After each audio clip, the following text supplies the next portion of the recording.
မြန်မာအသင်းမလေးရှားအသင်းကိုဘာကြောင့်ရှုံးနေခဲ့ရတာလဲအားနေချက်အားသာချက်တွေကဘာတွေဖြစ်မလဲမြန်မာဘောလုံးရှစ်ပြည်သက်များအားလုံးပဲမင်္ဂလာပါခင်ဗျ။ Bami Sport News Facebook YouTube နဲ့ TikTok Channel တို့ကနေပြီးကြိုဆိုလိုက်ပါရခင်ဗျ။2026အာဆီယံချန်ပီယံရှစ်အုပ်စုအဖွင့်ပွဲစဉ်မှာတော့မြန်မာအသင်းဟာမလေးရှားအသင်းကို2ဂိုးနဲ့ရှုံးနိမ့်ခဲ့ပါတယ်။ရလက်အရစိတ်ပျက်စရာဖြစ်ခဲ့ပေမဲ့ဒီပွဲကိုတေချာပြန်ကြည့်မယ်ဆိုရင်တော့အားရစရာအချက်တွေလည်းရှိခဲ့တယ်လို့ပြင်ဆင်ရမယ့်အားနည်းချက်တွေလည်းထင်ထင်ရှားရှားမြင်တွေ့ခဲ့ရပါတယ်။ပထမဆုံးပြောချင်တာကတော့မြန်မာအသင်းရဲ့ကစားပုံပါ။ဒီနယ်နဲ့ရှေ့စမ်းပွဲမှာမြင်ခဲ့ရတဲ့အသင်းလိုက်ချိတ်ဆက်မှုထက်ဒီပွဲမှာပို့ပြီးတော့တည်ငြိမ်လာတယ်။အထူးသဖြင့်ကွင်းလယ်ပိုင်းကစားပုံကတိတိတတ်တာတိုးတက်လာပါတယ်။ကျုံမင်းဦးမမောင်လွင်နဲ့မြက်ကောင်းခန့်တို့3ယောက်ရဲ့အချိတ်အဆက်ကအသင်းရဲ့ကစားပုံကိုအသက်ဝင်စေခဲ့ပါတယ်။အဲ့ဒီထဲမှာအထင်ကြီးဆုံးကတော့မြက်ကောင်းခန့်ပါပဲ။သူရဲ့ဘောလုံးမြင်ကွင်းကိုဖတ်နိုင်စွမ်းဘောလုံးလက်မခံခင်ခန္ဓာကိုယ်အနေထားပြင်ဆင်ထားပုံဆုံးဖြတ်ချက်ရှားတဲ့အမြန်နှုန်းနဲ့တိကျတဲ့ပေးပို့မှုတွေကအစင်းမြင့်ကွင်းလယ်ကစားသမားတစ်ယောက်ရဲ့အရေးသွေးကိုပြသနေခဲ့ပါတယ်။အထူးသဖြင့်ဝင်းနိုင်ထုံးကိုဖန်တီးပေးလိုက်တဲ့ဘောလုံးတစ်လုံးဆိုရင်ရန်ကိုအစင်းမြင့်ပါတယ်။ဘောလုံးရတဲ့အချိန်ကနေပေးပို့တဲ့အချိန်ထိစက္ကန့်ပိုင်းအတွင်းမှာအားလုံးကိုတွက်ချက်လှုပ်ဆောင်သွားခဲ့တာဖြစ်ပါတယ်။ဝင်းနိုင်ထွန်းကလည်းအချိန်ကိုက်ပြေးထွက်နိုင်ခဲ့ပါတယ်။ကံမကောင်းတာကအဆုံးသက်မတိကြခဲ့လို့သာ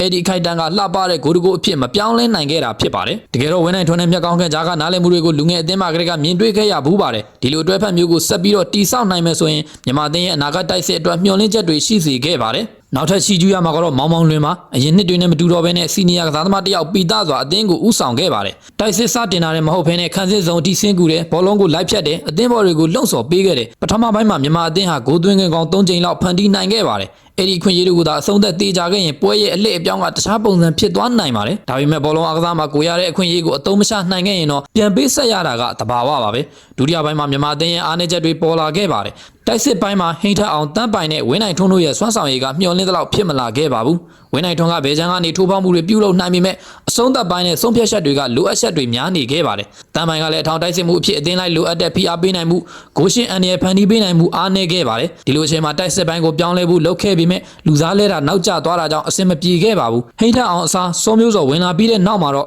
ညာချမ်းကစားပုံကပို့ပြီးတော့လှုပ်ရှားလာတာကိုတွေ့ရပါတယ်။ဒါပေမဲ့အချိန်ကနောက်ကျနေခဲ့ပါပြီ။နောက်ဆုံးရှုံးနေစေခဲ့တဲ့အဓိကအကြောင်းရင်းကတော့ကိုအသင်းရဲ့အမှားတွေပါပဲပထမပေးလိုက်ရတဲ့ဂိုးကတောင်းကံဘောကနေကြားလာတဲ့ဘောလုံးကိုချင်းတုတ်တာမပြတ်သားခဲ့လို့ပေးလိုက်ရတာဖြစ်ပါတယ်ဒုတိယဂိုးကတော့မလိုအပ်ဘဲပင်နတီပေးလိုက်ရတာပါဘီနန်နဲ့ရှေ့ဆောင်ဘက်မှာလည်းပင်နတီပေးခဲ့ရတယ်လို့အခုလည်းထပ်မံဖြစ်ပွားခဲ့ပြန်ပါတယ်ဒါကြောင့်ခန်းစစ်ပိုင်းကကစားသမားတွေအနေနဲ့ဆုံးဖြတ်ချက်နဲ့စီကံပိုင်းကိုအမြန်ဆုံးပြင်ဆင်နိုင်ဖို့လိုအပ်ပါတယ်တပွဲလုံးကိုခြုံပြီးကြည့်မယ်ဆိုရင်တော့မြန်မာအသင်းကကစားပုံတိုးတက်လာတာကိုမြင်ရပါတယ်ဒါပေမဲ့အဆုံးသက်မသေးကြတာတိုက်စစ်အရေးသွေးမလုံလောက်တာနဲ့ကိုအမားတွေကနေဂိုးပေးရတာတွေကအခုထိမဖြေရှင်းနိုင်သေးတဲ့ပြဿနာတွေပါမလေးရှားအသင်းဟာအရင်နှစ်တွေကလောက်မတန်မာခဲ့တယ်လို့အမှားတွေလည်းများခဲ့ပါတယ်ဒါပေမဲ့အဲ့ဒီအမှားတွေကိုမြန်မာအသင်းကအခွင့်အရေးအဖြစ်မပြောင်းလဲနိုင်ခဲ့ပါဘူးဒီချက်တွေကပဲနှစ်သင်းကြားအဓိကကွာခြားချက်ဖြစ်စေခဲ့ပါတယ်ဒီရှုံးပွဲကနာကျင်စရာဖြစ်ပေမဲ့တင်ကန်းသာယူနိုင်ရဲ့အနာဂတ်အတွက်အကျိုးရှိနိုင်ပါတယ်မြက်ကောင်းခန့်လိုရည်သွေးရှိတဲ့ကစားသမားတွေကိုအခြေခံပြီးတော့အသင်းတည်ဆောက်နိုင်မယ်တိုက်စစ်အဆုံးသတ်နဲ့ခန်းစစ်အမှားတွေကိုချော့ချနိုင်မယ်ဆိုရင်တော့မြန်မာအသင်းမှာတိုးတက်တဲ့အသင်းတစ်သင်းဖြစ်လာမှာပါဒီပွဲဟာအားရစရာလည်းရှိတယ်စိတ်ပြတ်စရာလည်းရှိတယ်ဒါပေမဲ့နိုင်ပွဲတွေရချင်ရင်တော့အခွင့်အရေးတွေကိုဂိုးဖြစ်ပြောင်းလဲနိုင်ဖို့နဲ့ကိုအမှားတွေကိုချော့ချနိုင်ဖို့ကမဖြစ်မနေလိုအပ်ပါတယ်မြန်မာဘောလုံးပြည်သက်တို့အနေနဲ့ရောဒီပွဲပေါ်ဘလို့မြင်ပါတယ်